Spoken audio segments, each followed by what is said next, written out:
The International Seminar Unlimited, Seminarios y Tutorías TISU y el Ministerio Conéctate a Jesús presentan letra y audio del curso El Deseado de Todas las Gentes.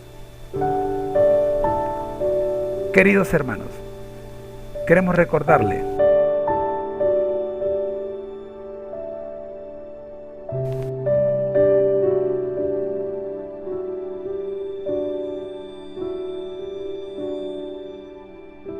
el Ministerio Conéctate a Jesús se complace en presentar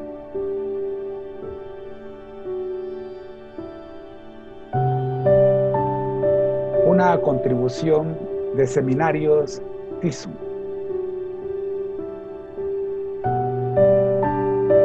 El curso para formación de líderes laicos, el deseado de todas las gentes. Hoy con el capítulo número 19,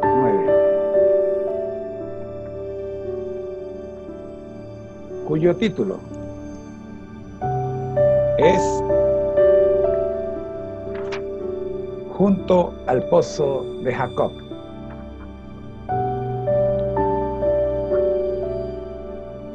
Este capítulo está basado en el capítulo 4 del libro de Juan, versículos del 1 al 42.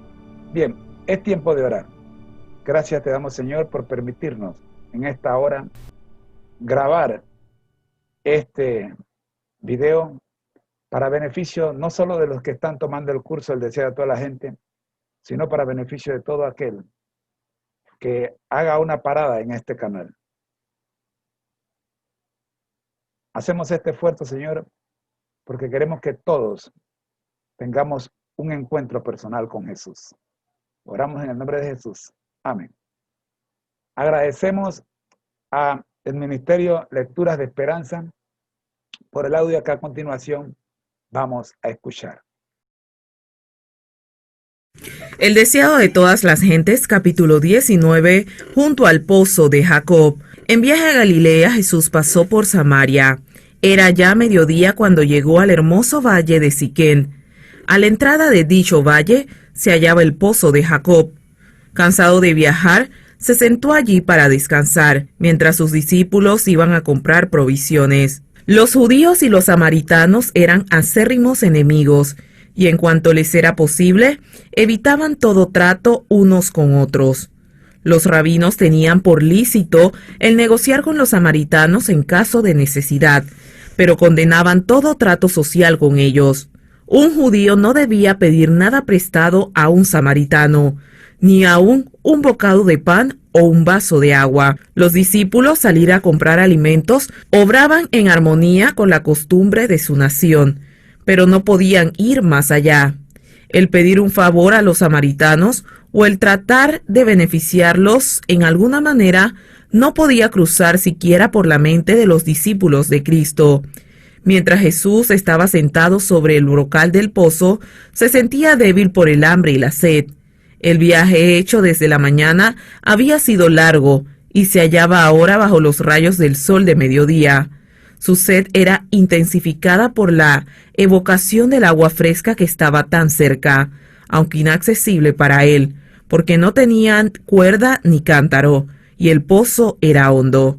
Compartía la suerte de la humanidad y aguardaba que alguien viniese para sacar agua. Se acercó entonces una mujer de Samaria, y sin prestar atención a su presencia, llenó su cántaro de agua. Cuando estaba por irse, Jesús le pidió que le diese de beber. Ningún oriental negaría un favor tal. En el oriente se llama el agua el don de Dios. El ofrecer de beber al viajero sediento era considerado un deber tan sagrado que los árabes del desierto se tomaban molestias especiales para cumplirlo.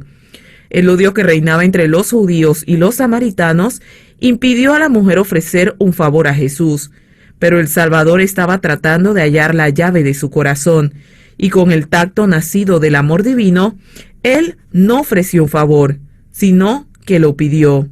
El ofrecimiento de un favor podría haber sido rechazado, pero la confianza despierta confianza. El Rey del Cielo se presentó a esta paria de la sociedad, pidiendo un servicio de sus manos.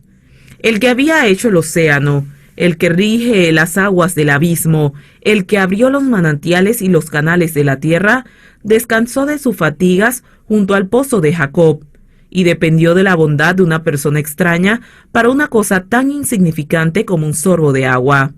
La mujer se dio cuenta de que Jesús era judío. En su sorpresa, se olvidó de concederle lo pedido, e indagó así la razón de tal petición. ¿Cómo tú, siendo judío, me pides a mí de beber, que soy mujer samaritana? Jesús contestó: si conocéis el don de Dios y quién es el que te dice, dame de beber, tú pedirías de él, y él te daría agua de vida. Jesús contestó: si conocieses el don de Dios y quién es el que te dice, dame de beber, tú pedirás de él, y él te daría agua viva. Es decir, ¿te maravilla que yo te pida un favor tan pequeño como un sorbo de agua del pozo que está a nuestros pies? Si tú me hubieses pedido a mí, te hubiera dado de beber el agua de la vida eterna. La mujer no había comprendido las palabras de Cristo, pero sintió su solemne significado. Empezó a cambiar su actitud despreocupada. Suponiendo que Jesús hablaba del pozo que estaba delante de ellos, dijo: Señor, no tienes con qué sacarla, y el pozo es hondo. ¿De dónde, pues, tienes el agua viva? ¿Eres tú mayor que nuestro padre Jacob, que nos dio este pozo del cual él bebió? Ella no veía delante de sí más que un sediento viajero cansado y cubierto de polvo. Lo comparó mentalmente con el honrado patriarca Jacob. Abrigaba el sentimiento muy natural de que ningún otro pozo podía ser igual al cavado por sus padres. Miraba hacia atrás a los padres y hacia adelante a la llegada del Mesías. Mientras la esperanza de los padres, el Mesías mismo, estaba a su lado y ella no lo conocía. ¿Cuántas almas sedientas están hoy al lado de la fuente del agua viva y sin embargo buscan muy lejos los manantiales de la vida? No digas en tu corazón: ¿quién subirá al cielo? ¿O quién descenderá al abismo? Cercana está la palabra, en tu boca y en tu corazón. Si confesares con tu boca al Señor Jesús y creyeres en tu corazón que Dios le levantó de los muertos, serás salvo. Jesús no contestó inmediatamente la pregunta respecto a sí mismo, sino que con solemne seriedad dijo: cualquiera que bebiere de esta agua volverá a tener sed, mas el que bebiere del agua que yo le daré, para siempre no tendrá sed. Mas el agua que yo le daré será en él una fuente de agua que salte para vida eterna. El que trate de aplacar su sed en las fuentes de este mundo, bebe tan solo para tener sed otra vez. Por todas partes hay hombres que no están satisfechos, anhelan algo que supla la necesidad del alma. Un solo ser puede satisfacer esa necesidad, lo que el mundo necesita, el deseado de todas las gentes, es Cristo. La gracia divina que Él solo puede impartir es como agua viva que purifica, refrigera y vigoriza el alma. Jesús no quiso dar a entender que un solo sorbo del agua de vida bastaba para el que la recibiere. El que prueba el amor de Cristo lo deseará en mayor medida de continuo, pero no buscará otra cosa. Las riquezas, los honores y los placeres del mundo no le atraen más. El constante clamor de su corazón es: más de ti. Y el que revela al alma su necesidad, aguarda para satisfacer su hambre y sed. Todo recurso en que confíen los seres humanos fracasará. Las cisternas se vaciarán, los estanques se secarán, pero nuestro Redentor es el manantial inagotable. Podemos beber y volver a beber y siempre hallar una provisión de agua fresca. Aquel en quien Cristo mora tiene en sí la fuente de bendición, una fuente de agua que salte para vida eterna. De este manantial puede sacar fuerza y gracia suficiente para todas sus necesidades. Mientras Jesús hablaba del agua viva, la mujer lo miró con atención maravillada. Había despertado su interés y un deseo del don del cual hablaba. Se percató de que no se refería al agua del pozo de Jacob, porque de ésta bebía de continuo y volvía a tener sed. Señor, dijo, dame esta agua para que no tenga sed, ni venga acá a sacarla. Jesús desvió entonces bruscamente la conversación. Antes que esa alma pudiese recibir el don que él anhelaba concederle, debía ser inducida a reconocer su pecado y su Salvador. Jesús le dice, ve, llama a tu marido y ven acá. Ella contestó, no tengo marido.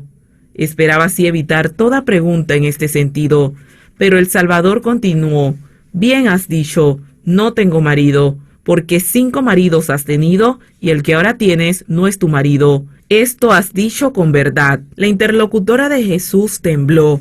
Una mano misteriosa estaba hojeando las páginas de la historia de su vida, sacando a luz lo que ella había esperado mantener para siempre oculto. ¿Quién era este que podía leer los secretos de su vida? Se puso a pensar en la eternidad, en el juicio futuro, en el cual todo lo que es ahora oculto será revelado. En su luz, su conciencia despertó. No podía negar nada, pero trató de eludir toda mención de un tema tan ingrato. Con profunda reverencia dijo, Señor, paréceme que tú eres profeta. Luego, esperando acallar la convicción, mencionó puntos de controversia religiosa. Si él era profeta, seguramente podría instruirle acerca de estos asuntos en disputa desde hacía hace tiempo. Con paciencia Jesús le permitió llevar la conversación a donde ella quiso. Mientras tanto aguardaba la oportunidad de volver a hacer penetrar la verdad en su corazón. Nuestros padres adoraron en este monte, dijo ella, y vosotros decís que en Jerusalén es el lugar donde es necesario adorar. A la vista estaba el monte Gerizim. Su templo estaba derribado y solo quedaba el altar. El lugar del culto había sido tema de discusión entre judíos y samaritanos. Algunos de los antepasados de estos últimos habían pertenecido a Israel, pero por causa de sus pecados, el Señor había permitido que fuesen vencidos por una nación idólatra. Durante muchas generaciones se habían mezclado con idólatras, cuya religión había contaminado gradualmente la suya.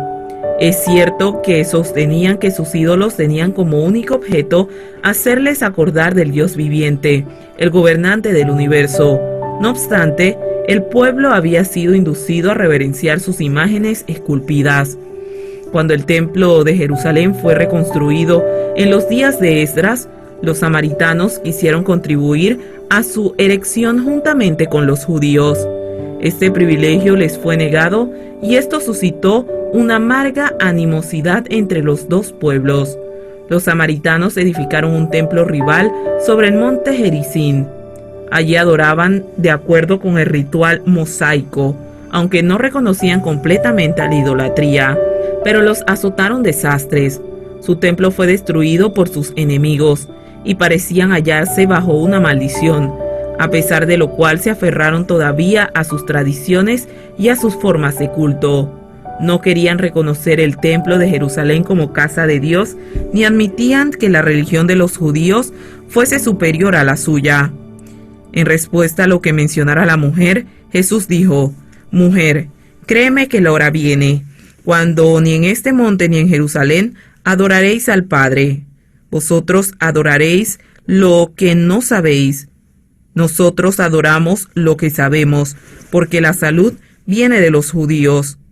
Jesús había demostrado que él no participaba de los prejuicios judíos contra los samaritanos.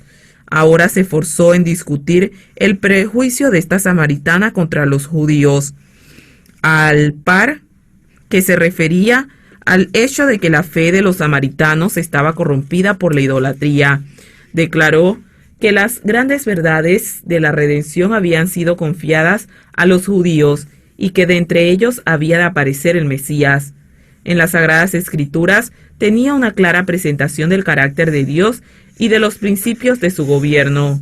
Jesús se clasificó con los judíos como el pueblo al cual Dios se había dado a conocer. Él deseaba elevar los pensamientos de su oyente por encima de cuanto se refiere a formas, ceremonias y cuestiones controvertidas.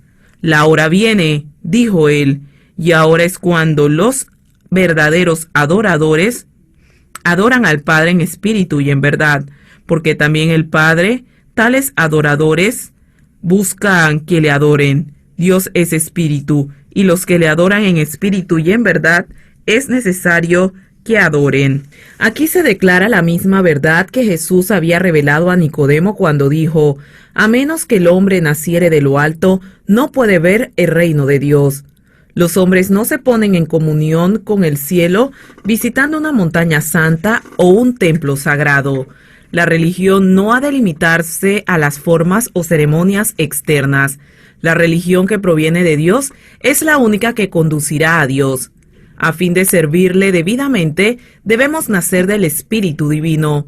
Esto purificará el corazón y renovará la mente, dándonos una nueva capacidad para conocer y amar a Dios. Nos inspirará una obediencia voluntaria de todos sus requerimientos. Tal es el verdadero culto. Es el fruto de la obra del Espíritu Santo. Por el Espíritu es formulada toda oración sincera, y una oración tal es aceptada para Dios. Siempre que un alma anhele a Dios, se manifiesta la obra del Espíritu y Dios se revelará a esa alma. Él busca adoradores tales, espera para recibirlos y hacerlos sus hijos e hijas. Mientras la mujer hablaba con Jesús, le impresionaron sus palabras. Nunca había oído expresar tales sentimientos por los sacerdotes de su pueblo o de los judíos. Al serle revelada su vida pasada, había llegado a sentir su gran necesidad. Comprendió la sed de su alma, que las aguas del pozo de Sicar no podrían nunca satisfacer. Nada de todo lo que había conocido antes le había hecho sentir así su gran necesidad. Jesús la había convencido de que leía los secretos de su vida. Sin embargo, se daba cuenta de que era un amigo que la compadecía y la amaba. Aunque la misma pureza de su presencia condenaba el pecado de ella, no había pronunciado acusación alguna, sino que le había hablado de su gracia, que podía renovar el alma. Empezó a sentir cierta convicción acerca de su carácter y pensó: ¿no podría ser este el Mesías que por tanto tiempo hemos esperado? Entonces le dijo: sé que el Mesías ha de venir, el cual se dice el Cristo. Cuando él viniere nos declarará todas las cosas. Jesús le respondió: yo soy que hablo contigo. Al oír la mujer estas palabras, la fe nació en su corazón y aceptó el admirable anuncio de los labios del Maestro Divino. Esta mujer se hallaba en un estado de ánimo que le permitía apreciar las cosas. Estaba dispuesto a recibir la más noble revelación, porque estaba interesada en las Escrituras y el Espíritu Santo había estado preparando su mente para recibir una luz. Había estudiado las promesas del Antiguo Testamento. Profeta de en medio de ti, de tus hermanos, como yo, te levantará Jehová tu Dios, a él oiréis. Ella anhelaba comprender esta profecía. La luz ya estaba penetrando en su mente. El agua de la vida espiritual que Cristo da a toda alma sedienta, había empezado a brotar en su corazón. El Espíritu del Señor estaba obrando en ella. El claro acerto hecho por Jesús a esta mujer no podría haberse dirigido a los judíos que se consideraban justos. Cristo era mucho más reservado cuando hablaba con ellos. A ella le fue revelado aquello cuyo conocimiento fue negado a los judíos y que a los discípulos se ordenó más tarde guardar en secreto. Jesús vio que ella haría uso de su conocimiento para inducir a otros a compartir su gracia. Cuando los discípulos volvieron, se sorprendieron al hallar a su maestro hablando con la mujer. No había bebido el agua refrigerante que deseaba, ni se detuvo a comer lo que los discípulos habían traído. Cuando la mujer se hubo ido, los discípulos le rogaron que comiera. Le veían callado, absorto, como en arrobada meditación. Su rostro resplandecía y temían interrumpir su comunión con el cielo, pero sabían que se hallaba débil y cansado, y pensaban que era deber suyo recordarle sus necesidades. Jesús reconoció su amante interés y dijo: «Yo tengo una comida que comer que vosotros no sabéis». Los discípulos se preguntaron quién le habría traído comida, pero él explicó: «Mi comida es que se haga la voluntad del que me envió y que acabe su obra». Jesús se regocijaba de que sus palabras habían despertado la conciencia de la mujer. La había visto beber del agua de vida y su propia hambre y sed habían quedado satisfechas. El cumplimiento de la misión por la cual había dejado el cielo fortalecía al Salvador por su labor y lo elevaba por encima de las necesidades de la humanidad. El ministrar a un alma que tenía hambre y sed de verdad le era más grato que el comer o beber. Era para él un consuelo, un refrigerio. La benevolencia era la vida de su alma. Nuestro Redentor anhela que le reconozca. Tiene hambre de la simpatía y el amor de aquellos a quienes compró con su propia sangre. Anhela con ternura inefable que venga a él y tengan vida. Así como una madre espera la sonrisa de reconocimiento de su hijito, que le indica la aparición de la inteligencia, así Cristo espera la expresión de amor agradecido que demuestra que la vida espiritual se inició en el alma. La mujer se había llenado de gozo al escuchar las palabras de Cristo. La revelación admirable era casi abrumadora. Dejando su cántaro, volvió a la ciudad para llevar el mensaje a otros. Jesús sabía por qué se había ido. El hecho de haber dejado su cántaro hablaba inequívocamente del efecto de sus palabras. Su alma deseaba vehementemente obtener el agua viva y se olvidó de lo que había traído al pozo. Se olvidó hasta de la sed del Salvador, que se proponía aplacar. Con corazón rebosante de alegría, se apresuró a impartir a otros la preciosa luz que había recibido. «Venid, ved un hombre que me ha dicho todo lo que he hecho. Si quizás es este el Cristo», dijo a los hombres de la ciudad. Sus palabras conmovieron los corazones. Había en su rostro una nueva expresión, un cambio en todo su aspecto. Se interesaron por ver a Jesús. Entonces salieron de la ciudad y vinieron a él. Mientras Jesús estaba todavía sentado a orillas del pozo, miró los campos de la mies que se extendían delante de él, y cuyo suave verdor parecía dorado por la luz del sol. Señalando la escena a sus discípulos, la usó como símbolo. ¿No decís vosotros, aún hay 4 meses hasta que llegue la siega? He aquí os digo, alzad vuestros ojos y mirad las regiones, porque ya están blancas para la siega. Y mientras hablaba, miraba los grupos que se acercaban al pozo. Faltaban 4 meses para la siega, pero allí había una mies ya lista para la cosecha. El que siega, dijo, recibe salario, ya llega fruto para vida eterna. Para el que siembra también hay goce, y el que siega, porque en esto es el dicho verdadero, que uno es el que siembra y otro es el que siega. En estas palabras señala Cristo el servicio sagrado que deben seguir a los que reciben el Evangelio. Deben ser sus agentes vivos. Él requiere su servicio individual y sea que sembremos o seguemos, estemos trabajando para Dios. El uno esparce la simiente, el otro junta la mies. Pero tanto el sembrador como el segador reciben galardón. Se regocijan juntos en la recompensa de su trabajo. Jesús dijo a los discípulos: «Yo os he enviado a segar lo que vosotros no labrasteis. Otros labraron y vosotros habéis entrado en sus labores». El Salvador estaba mirando hacia adelante, a la gran recolección del día de Pentecostés. Los discípulos no habían de considerarla como el resultado de sus propios esfuerzos. Estaban entrando en las labores de otros hombres. Desde la caída de Adán, Cristo había estado confiando la semilla de su palabra a sus siervos escogidos para que la sembrasen en corazones humanos. Y un agente invisible, un poder omnipotente, había obrado silenciosamente pero eficazmente para producir la mies. El rocío, la lluvia y el sol de la gracia de Dios habían sido dados para refrescar y nutrir la semilla de verdad. Cristo iba a regar la semilla con su propia sangre. Sus discípulos tenían el privilegio de colaborar con Dios. Eran colaboradores con Cristo y con los santos de la antigüedad. Por el derramamiento del Espíritu Santo en Pentecostés, se iban a convertir millares en un día. Tal era el resultado de la siembra de Cristo, la mies de su obra. En las palabras dichas a la mujer al lado del pozo, una buena simiente había sido sembrada, y cuán pronto se había obtenido la mies. Los samaritanos vinieron y oyeron a Jesús y creyeron en él.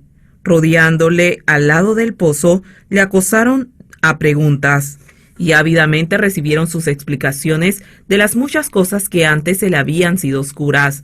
Mientras escuchaban, su perplejidad empezó a disiparse. Eran como gente que, hallándose en grandes tinieblas, siguen un repentino rayo de luz hasta encontrar el día.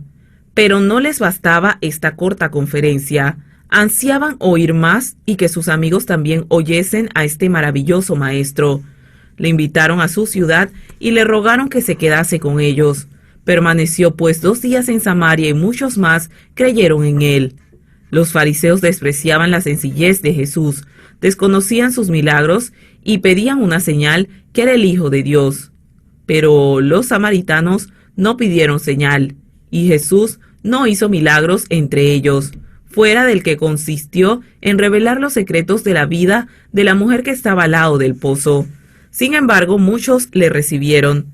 En su nuevo gozo decían a la mujer: ya no creemos por tu dicho, porque nosotros mismos hemos oído y sabemos que verdaderamente este es el Salvador del mundo, el Cristo. Los samaritanos creían que el Mesías había de venir como Redentor, no solo de los judíos, sino del mundo.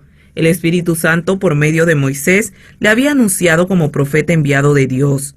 Por medio de Jacob se había declarado que todas las gentes se congregarían alrededor suyo, y por medio de Abraham y todas las naciones de la tierra serían benditas en él. En estos pasajes basaba su fe en el Mesías la gente de Samaria. El hecho de que los judíos habían interpretado erróneamente a los profetas ilustres, atribuyendo el primer advenimiento y gloria de la segunda venida de Cristo, había introducido a los samaritanos a descargar todos los escritos sagrados, excepto aquellos que habían sido dados por medio de Moisés. Pero como el Salvador desecha estas falsas interpretaciones, muchos aceptaron las profecías ulteriores y las palabras de Cristo mismo acerca del reino de Dios. Jesús había empezado a derribar el muro de separación existente entre judíos y gentiles y a predicar la salvación al mundo. Aunque era judío, trataba libremente con los samaritanos y anulaba así las costumbres farisaicas de su nación. Frente a sus prejuicios, aceptaba la hospitalidad de este pueblo despreciado. Dormía bajo sus techos, comía de sus mesas y participaba de los alimentos preparados y servidos por sus manos. Enseñaba en sus calles y lo trataba con la mayor bondad y cortesía. En el templo de Jerusalén, una muralla baja separaba el atrio exterior de todas las demás porciones del edificio sagrado. En esta pared había inscripciones en diferentes idiomas que declaraban que a nadie sino a los judíos se permitía pasar ese límite. Si un gentil hubiese querido entrar en el recinto interior, habría profanado el templo y habría sufrido la pena de muerte. Pero Jesús, el que diera origen al templo y su ceremonial, atraía a los gentiles así por el vínculo de la simpatía humana, mientras que su gracia divina les presentaba la salvación que los judíos rechazaban.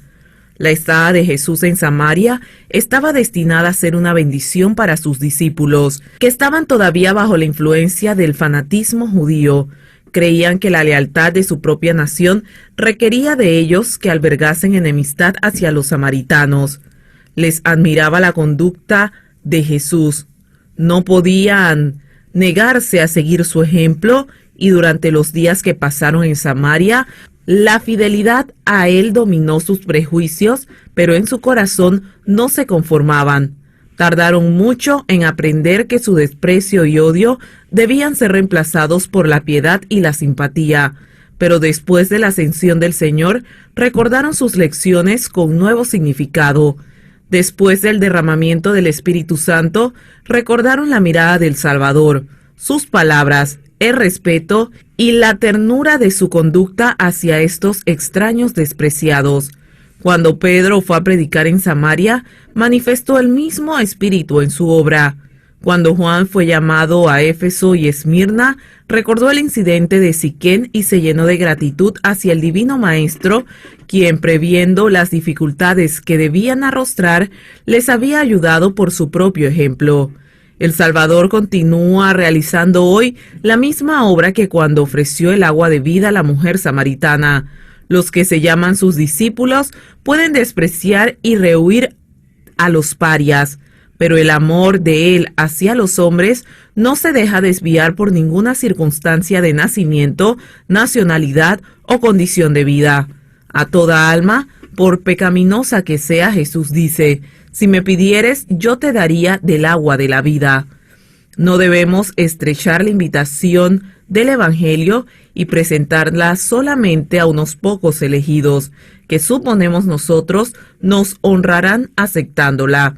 El mensaje ha de proclamarse a todos. Doquiera haya corazones abiertos para recibir la verdad, Cristo está listo para instruirlos. Él les revela al Padre y la adoración que es aceptable para aquel que lee el corazón. Para los tales no usa parábolas. A ellos, como a la mujer samaritana al lado del pozo, dice: yo soy que hablo contigo. Cuando Jesús se sentó para descansar junto al pozo de Jacob, venía de Judea, donde su ministerio había producido poco fruto. Había sido rechazado por los sacerdotes y rabinos, y aún los que profesaban ser sus discípulos no habían percibido su carácter divino. Se sentía débil y cansado, pero no descuidó la oportunidad de hablar a una mujer sola, aunque era una extraña, enemiga de Israel y vivía en pecado. El Salvador no aguardaba que se reuniesen congregaciones. Muchas veces empezaban sus lecciones con unos pocos reunidos en derredor suyo, pero uno a uno los transeúntes se detenían para escuchar, hasta que una multitud oía con asombro y reverencia las palabras de Dios, pronunciadas por el Maestro enviado del cielo. El que trabaja para Cristo no debe pensar que no puede hablar con el mismo fervor a unos pocos oyentes que una gran compañía. Tal vez haya uno solo para oír el mensaje, pero ¿quién puede decir cuán abarcante será su influencia? Parecía asunto sin importancia, aún para los discípulos, que el Salvador dedicase su tiempo a una mujer de Samaria, pero él razonó con ella con más fervor y elocuencia que con reyes, consejeros o pontífices. Las lecciones que le dio han sido repetidas hasta los confines más remotos de la tierra. Tan pronto como halló al Salvador, la mujer samaritana trajo otros a él. Demostró ser una misionera más eficaz que los propios discípulos. Ellos no vieron en Samaria indicios de que era un campo alentador. Tenían sus pensamientos fijos en una gran obra futura y no vieron que en derredor de sí había una mies que cegar. Pero por medio de la mujer a quienes ellos despreciaron, toda una ciudad llegó a oír del Salvador. Ella llevó enseguida la luz a sus compatriotas. Esta mujer representa la obra de una fe práctica en Cristo. Cada verdadero discípulo nace en el reino de Dios como misionero. El que bebe del agua viva llega a ser una fuente de vida. El que recibe llega a ser un dador.